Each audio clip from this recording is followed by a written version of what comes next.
and I was swept away.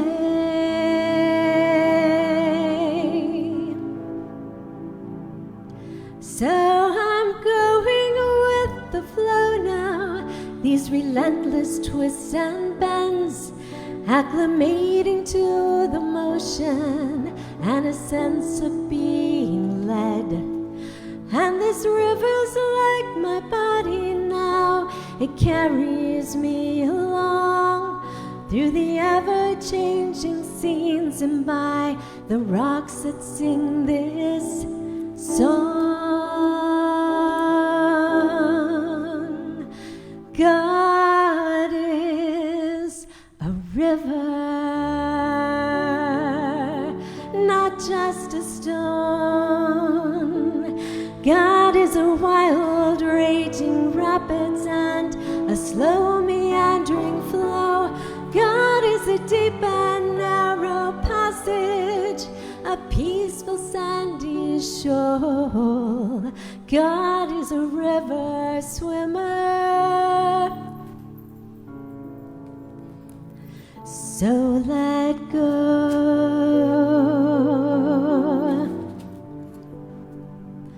So let go.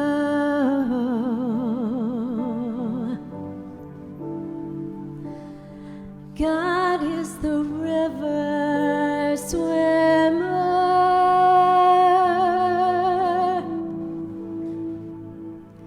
So let go.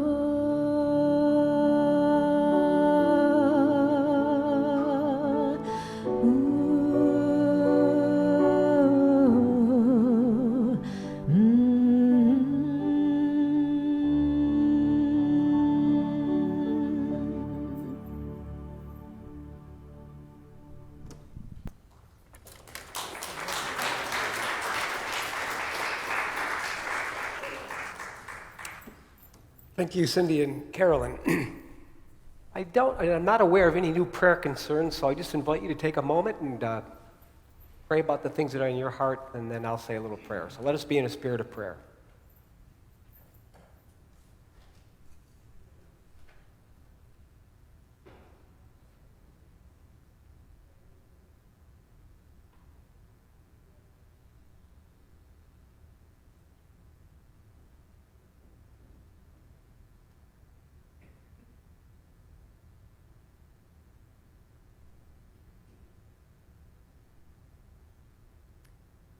Among all the distractions whirling in us and around us, the turmoil and unrest in many parts of our world and even in our own hearts, let us stop today to pause, to pay attention to that quiet whisper in our hearts. Those words that remind us of grace and help guide and guard us. May we pay attention to our living spirit moving through our thoughts and plans. May we attend to what life asks of us as we walk the path of love and service. May we be attentive to all whose paths cross ours this day. May we be willing to respond to the needs of others, and also willing to receive the gifts that they may have to offer us. May we unclutter our mind of its distractions and our hearts of fears and worry. May we discover a quiet place within us, a place of peace and love and wholeness. This is our hope and our prayer. Amen.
So how lucky are we? We find out our musician can't be here on Saturday, and then it's replaced with that. Wonderful.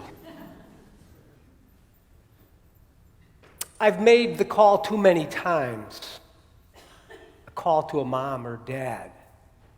A mom or dad who are charged with the cruel task of burying their child.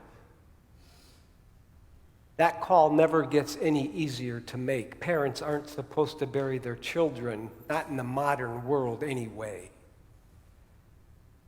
And every time I make that phone call, I pace about my office for about 10 minutes trying to muster up the courage to dial the phone. And I always rehearse the first few lines of the call. I kind of feel like a teenage boy making his first call to a girl. I'm nervous. I want to know what I'm going to say. And so I rehearse these lines. Colleen, I'm Michael Graham. I was contacted by Wilkinson Bean. I'm so sorry to be calling. Would you like to get together or talk over the phone? After that, the conversation goes off script and becomes more organic. Yesterday, I had 2 memorial services. David Anthony, Diane's 42-year-old son. Melissa Preston, 44 years old. Earlier in the week, I met with Sue and Peter Allen and Katie Bryant to talk about Sue's son and Kate's brother, Doug Moyer, his memorial service in September. Doug was 46. And just after I typed those words, Doug was 46, Karen buzzed me, Karen, my assistant. She said, Michael, can you take a phone call from a lady whose 34-year-old son died in a hiking accident? 1 minute he was totally invigorated, the next minute no more. 3 other times this year, I've done services for young men, 45, 43, and 31. There are no words that can take away the pain. No good answer to that useless but perennially asked question, why? And the unrelated, unanswerable one, what happens when we die? Where do we go? Those questions have probably been on the minds of our ancestors even before they had the ability to articulate them. Why and what happens? And when I'm asked those questions by a grieving family, I try to be sensitive, to discern what it is they believe, to affirm that sometimes the best we can offer is that we hope we have a faith that brings us a sense of comfort and helps us to sleep at night. When hearts are broken and cheeks are still wet with tears, people need healing balm, not my personal convictions or theological conclusions. But when the grieving family has left my presence and I wrestle like all of us do with those big questions, I feel permission to be a little more brutally honest. I don't want a faith that just helps me go to sleep at night, but one that compels me to get up in the morning. A faith that isn't afraid to ask those tough questions, that can live with paradox and ambiguity. A faith that recognizes the opposite of a fact is a falsehood, but the opposite of one profound truth is often another profound truth. I don't want a faith that speaks in cliches, it was God's will, or just pray about it. But one that rings true to the world as we know and experience it. Those questions that haunt so many have been inadequately answered 1,000 different ways, but we still ask them because humans are meaning-making creatures. And all of this takes me back to that wonderful poem that all of you know so well, I'm sure, Mary Oliver. Who made the world? Who made the swan and the black bear? Who made the grasshopper that so annoys gardener Cindy Graham? But this grasshopper, the one who has flung herself out of the grass, the one who is eating sugar out of my hand, who is moving her jaw back and forth instead of up and down, who is gazing around with her enormous and complicated eyes. And now she lifts her pale forearm, thoroughly washes her face. Now she snaps her wings open and floats away. I don't know exactly what a prayer is. I do know how to pay attention, how to fall down into the grass, how to kneel in the grass, how to be idle and blessed, how to stroll through the fields, which is what I've been doing all day. Tell me, what else should I have done?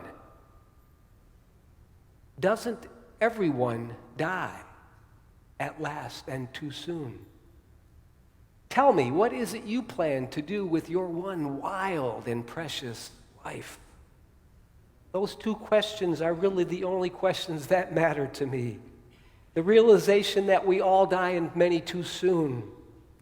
And then that one, what will you do with your one wild and precious life? We don't get mulligans. We all die, and many too soon. Mine is a faith and a theology rooted in this world, in life before death. My faith isn't an exit strategy. It's about what happens before we stop breathing. And what happens after? That question is way above my pay grade. I'm content to acknowledge what the physicists teach us, that energy can neither be created nor destroyed. But I remain utterly thrilled about the possibilities and opportunities on this little rock spinning around the sun at 67,000 miles an hour. What I so appreciate about Jesus and the great prophets of Israel and Buddha and St. Francis and Mother Teresa is that all of them that had a faith that was rooted in this world, they understood that theology was a horizontal enterprise, not a vertical one. They knew that the only way to love God was to love the world and those in it. And that real life is experienced not when we live a self-centered life, but an other-centered one. And that true happiness is always found in giving ourselves away. It's been decades since I asked why. I now ask not why, but where do we go from here? And the key is we. Where do we go? We together. Together we kneel and walk and hold each other's hands. Together we do love's work and heal ourselves and the world in the process. And that all begins right where Mary Oliver did, by acknowledging that we don't know what prayer is, perhaps, but we know how to pay attention, to live awakened to the call of life, the good and the bad, the sublime and the mundane. And so often it's the little things like the grasshoppers that come bearing such awesome, wondrous gifts. A smile, a thoughtful letter, laughter, a hug, a shared meal, a moment of silence. Amen. And now please stand as we close our service singing hymn number 436. And why don't we do 1, 3, and 5? 1, 3, and 5. God of grace and God of glory.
And now, having gathered together for worship, may we go forth to simply pay attention, and in doing so receive courage and wisdom.